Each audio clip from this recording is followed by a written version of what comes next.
നമസ്കാരം. യുക്യു വാർത്തകളിലേക്ക് സ്വാഗതം. പ്രധാന വാർത്തകൾ. പെരിന്തൽമണ്ണ ജില്ലാ ആശുപത്രിക്ക് NABH അംഗീകാരം ലഭിക്കുന്നതിന് ശ്രമം ആരംഭിച്ചു.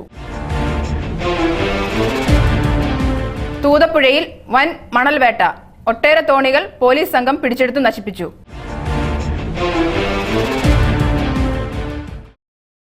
ഞാൻ സീമ രവീന്ദ്രൻ. വാർത്തകൾ വിശദമായി. പെരിന്തൽമണ്ണ ജില്ലാ ആശുപത്രിക്ക് NABH അംഗീകാരം ലഭിക്കുന്നതിനുള്ള മുന്നൊരുക്കങ്ങൾ നടത്താൻ സ്റ്റാഫ് കൗൺസിൽ തീരുമാനിച്ചു. പുതിയ സൂപ്രണ്ടായി ഡോക്ടർ ഷാജി ചുമതലയേറ്റു. ജില്ലാ ആശുപത്രിയെ കൂടുതൽ ജനകീയമാക്കുന്നതിനും രോഗികൾക്ക് നല്ല പരിചരണം ലഭിക്കുന്നതിനും NABH അക്രഡിറ്റേഷൻ ലഭിക്കുന്നതിലൂടെ സാധിക്കും. ഇതിന്റെ മുന്നോടിയായി സ്റ്റാഫ് കൗൺസിൽ കൂടുകയും അക്രഡിറ്റേഷൻ ലഭിക്കുന്നതിന് ജീവനക്കാരുടെ ഭാഗത്തു നിന്നും ചെയ്യേണ്ട കാര്യങ്ങൾ ചർച്ച ചെയ്തതായും പുതുതായി ചാർജ് എടുത്ത ഡോക്ടർ ഷാജി യൂട്യൂബ് ന്യൂസിനോട് പറഞ്ഞു. ഇന്ന് ജില്ലാ ആശുപത്രിയിലെ സ്റ്റാഫ് കൗൺസിലിൻ്റെ നേതൃത്വത്തിൽ ഒരു മീറ്റിംഗ് നടക്കുകയുണ്ടായി. അതിൽ ചില തീരുമാനങ്ങൾ എടുത്തിട്ടുണ്ട്.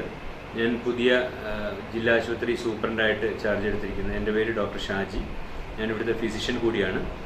അപ്പം നമ്മുടെ പേഷ്യൻ്റ് കെയറിന് വേണ്ടി, അതായത് രോഗികൾ വന്നു കഴിഞ്ഞാൽ അവർക്ക് വേണ്ട കെയറിന് വേണ്ടി ഇതിനെ നമ്മൾ NABH അക്രഡിറ്റഡ് ഹോസ്പിറ്റലാക്കുവാനുള്ള മുന്നൊരുക്കങ്ങളുടെ ഭാഗമായി സ്റ്റാഫിൻ്റെ ഭാഗത്തു നിന്നും മറ്റു ജീവനക്കാരുടെ ഭാഗത്തു നിന്നും ഉള്ള പ്രവർത്തനങ്ങൾ മെച്ചപ്പെടുത്തുവാനുള്ള നിർദ്ദേശം നൽകുകയുണ്ടായി.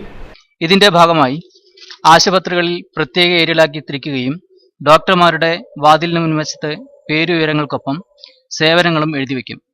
മാത്രമല്ല, നിരാലംബരായ ക്യാൻസർ രോഗികൾക്ക് മറ്റുമായി പാലിയേറ്റീവ് ഇൻ പേഷ്യൻ്റ് കെയർ യൂണിറ്റും അപകടങ്ങൾക്ക് പ്രത്യേക ചികിത്സ നൽകുന്നതിന് ട്രോമ കെയർ യൂണിറ്റും സ്ഥാപിക്കും. ഇവയുടെയെല്ലാം വിശദ റിപ്പോർട്ട് ജില്ലാ പഞ്ചായത്തിന് കൈമാറുകയും അംഗീകാരത്തിന് ശ്രമിക്കുകയും ചെയ്യുമെന്ന് അധികൃതർ അറിയിച്ചു. തൂതപ്പുഴയിൽ ആലിപ്പറമ്പ് തൃപ്പൂതം കടവിൽ പോലീസിന്റെ മണൽ വേട്ടയിൽ മണൽ വാരിക്കൊണ്ടിരുന്ന 14 തോണികൾ പോലീസ് സംഘം പിടിച്ചെടുത്ത് നശിപ്പിച്ചു. ചൊവ്വാഴ്ച രാവിലെ 11 മണിയോടെയാണ് പെരിന്തൽമണ്ണ CI KM ബിജുവിന്റെ നേതൃത്വത്തിലുള്ള സംഘം പ്രത്യേക സ്ക്വാഡായി മണൽവേട്ടയ്ക്കിറങ്ങിയത്. ജില്ലാ പോലീസ് മേധാവിയുടെ നിർദ്ദേശപ്രകാരം 100ഓളം തോണികൾ ഇതിനകം പിടിച്ച് നശിപ്പിച്ചിട്ടുണ്ട്. മണൽവാരൽ തകൃതിയായതോടെയാണ് വീണ്ടും പോലീസ് വേട്ടയ്ക്കിറങ്ങിയത്. മണൽ വാരിക്കൊണ്ടിരിക്കുന്ന 4 തോണികൾ പിടികൂടി. 6 തോണികൾ കുറ്റിക്കാട്ടിൽ ഒളിപ്പിച്ച നിലയിലായിരുന്നു. 4 തോണികൾ പുഴയിൽ ആഴങ്ങളിൽ മുക്കിയിട്ട നിലയിലായിരുന്നു. പിടിച്ചെടുത്ത തോണികൾ കരക്കെത്തിച്ച് മണ്ണുമാന്തി ഉപയോഗിച്ച് നശിപ്പിച്ചു. കറണ്ട് പോകുമ്പോൾ കവാത്ത് മറക്കുന്ന KSEB, ദുരിതത്തിലാകുന്നത് പൊതുജനങ്ങൾ. ഗിന്നസ് വേൾഡ് റെക്കോർഡ് അധികൃതരുടെ ശ്രദ്ധയിൽപ്പെട്ടാൽ പെരിന്തൽമണ്ണ KSEB അധികൃതരെ പൊന്നാട അണിയിച്ച് ആദരിച്ചേനെ. കാരണം കറണ്ട് പോയാലുടൻ KSEB ഓഫീസിലെ ലാൻഡ് ഫോൺ ബിസിയാകും.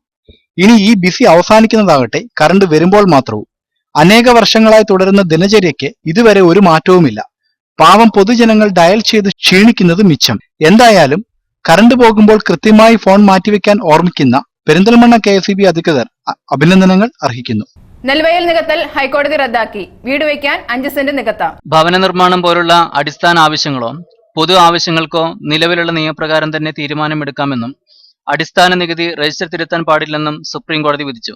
കാലക്രമേണയുള്ള ഭൂമിയുടെ സ്വഭാവമാറ്റം കേരള ഭൂനികുതി നിയമത്തിലെ 18ാം വകുപ്പ് പ്രകാരം അടിസ്ഥാന നികുതി രജിസ്റ്ററിൽ തിരുത്താൻ കഴിയുന്നതല്ലെന്ന് ഹൈക്കോടതി വിധി റദ്ദാക്കി സുപ്രീം കോടതി പറഞ്ഞു. വീട് വെക്കുന്നതിനു വേണ്ടി 5 സെന്റ് ഭൂമി വരെ നികത്താം. അതേസമയം വൻതോതിലുള്ള നികത്തലിന് മറയായി ഭൂമി 5 സെന്റ് വീതം മുറിച്ച് നികത്തുന്നത് കണ്ടെത്തി തടയണമെന്നും സുപ്രീം കോടതി നിർദ്ദേശിക്കുന്നു. അധ്വാനത്തിന്റെ മഹത്വം മോദി അവധിക്കാലം ആഘോഷിക്കുന്ന മലപ്പുറത്തെ കുഞ്ഞുകൂട്ടുകാർ. യൂക്യൂബ് TVയുടെ സ്പെഷ്യൽ റിപ്പോർട്ട്. SSLC+2 പരീക്ഷകൾ ആരംഭിച്ചതോടുകൂടി മറ്റു ക്ലാസുകളിലെ കുട്ടികൾക്കൊക്കെ മാർച്ച് ആദ്യവാരം മുതലേ അവധി കിട്ടി. നേരത്തെ കിട്ടിയ ഈ അവധിക്കാലം ആ കൊച്ചുകൂട്ടുകാർ അടിച്ചുപൊളിക്കുകയാണ്. അതും മുതിർന്നവർക്കെല്ലാം മാതൃക കാണിച്ച്. പെരിന്തൽമണ്ണ തേക്കിൻകോടുള്ള കൂട്ടുകാരാണിവർ. ബാപ്പയുടെയും ഉമ്മയുടെയും കയ്യിൽ നിന്ന് കാശ് വാങ്ങി മിഠായി വാങ്ങിച്ച് സമയം കളയുന്നവരല്ല ഈ കൂട്ടുകാർ. തങ്ങളുടെ കൊച്ചു കൊച്ചു സമ്പാദ്യങ്ങളുമായി കച്ചവടത്തിനിറങ്ങിയിരിക്കുകയാണ് ഇവർ. തങ്ങളുടെ കഴിവിനനുസരിച്ച് ഒരു കുഞ്ഞു കടയൊക്കെ ഇട്ട് കച്ചവടം പൊടിപൊടിക്കുന്നു. കണക്ക് കൂട്ടാൻ കാൽക്കുലേറ്ററിന്റെ സഹായം ഇവർക്ക് വേണ്ട.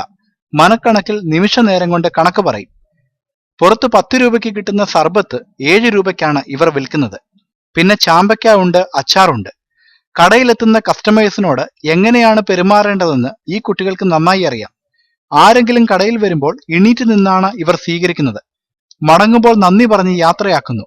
കമ്പ്യൂട്ടർ ഗെയിമിന്റെ മുമ്പിൽ തപസ്സിരുന്ന് കഴിവുകൾ മുരടിപ്പിക്കുന്ന മറ്റു ജില്ലയിലെ കുട്ടികളോട് ഇവർക്കൊന്നേ പറയാനുള്ളൂ: മലപ്പുറത്തെ കുട്ടികളെ കണ്ടിക്ക എന്ന്.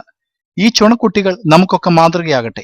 കട ഞങ്ങള് തുടങ്ങാൻ കാരണം സ്കൂൾ പൂട്ടിയപ്പോ വെറുതെ ഇരിക്കല്ലേ, അപ്പോൾ എന്തേലും തുടങ്ങാൻ ആഗ്രഹിച്ചിരുന്നു. അപ്പോൾ ഒരു കട തന്നെ ഇട്ടു.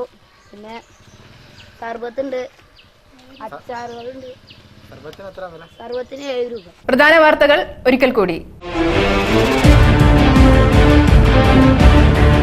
പെരിന്തൽമണ്ണ ജില്ലാ ആശുപത്രിക്ക് NABH അംഗീകാരം ലഭിക്കുന്നതിന് ശ്രമം ആരംഭിച്ചു.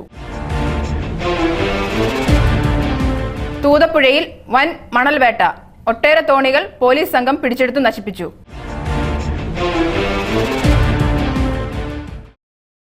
ഈ വാർത്താ ബുള്ളറ്റിൻ ഇവിടെ അവസാനിക്കുന്നു. നന്ദി, നമസ്കാരം.